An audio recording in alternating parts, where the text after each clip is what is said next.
Chanel is more than doubling its London headquarters, boosting a shaky UK economy and signaling confidence in the luxury industry's prospects as rival shares have wobbled. The fashion company plans to expand its office space at a new property in the British capital's exclusive Berkeley Square in Mayfair. The move by a brand historically associated with France comes amid growing concern about the UK's loss of competitiveness post-Brexit, with several companies moving stock listings to the US or shifting manufacturing elsewhere. The closely held fashion house reported a comparable sales increase of 17% for 2022, led by Europe.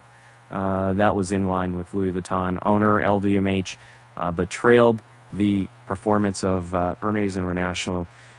Chanel's profit growth lagged behind both competitors. We've maintained a really good momentum in 2023, more or less at a similar level as last year. Chief Financial Officer Philippe Blondiau said in an interview Thursday.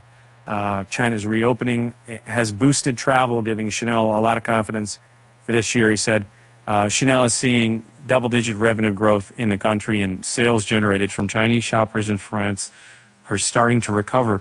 Although demand in the U.S. has softened since November, sales there are still growing by a single-digit percentage. Blondiau said investors have dumped shares in some of Chanel's publicly traded rivals over recent days on concerns about a possible slowdown for the red-hot industry. The brand behind Chanel No. 5 perfume plans to move its teams to the new London building designed by Piercing & Co. By the end of 2025.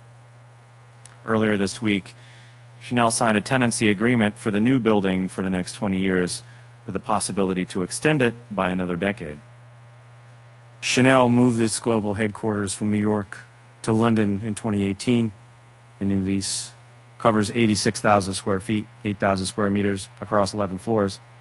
Chanel's headcount grew 12% to last year to 32,000 employees, with plans to increase by another 16% this year.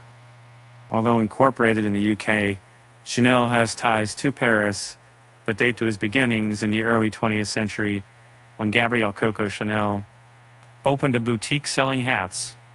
Chanel's expansion in the UK comes at a difficult time for luxury brands there after the government decided to scrap VAT-free shopping for tourists, a measure that's hurting business by giving international travelers less incentive to come to London. Burberry Group Chief Executive Officer Jonathan Akeroyd last week reiterated his disappointment at the change because it puts the UK at a competitive disadvantage relative to continental Europe. The billionaire Wertheimer brothers, Alain, 74, and Gerard, 71, who own Chanel, have so far pocketed a much smaller windfall for 2022 than the total for the previous year. The latest report shows an interim dividend of $1.68 billion that compares with $5 billion in payouts for all of 2021.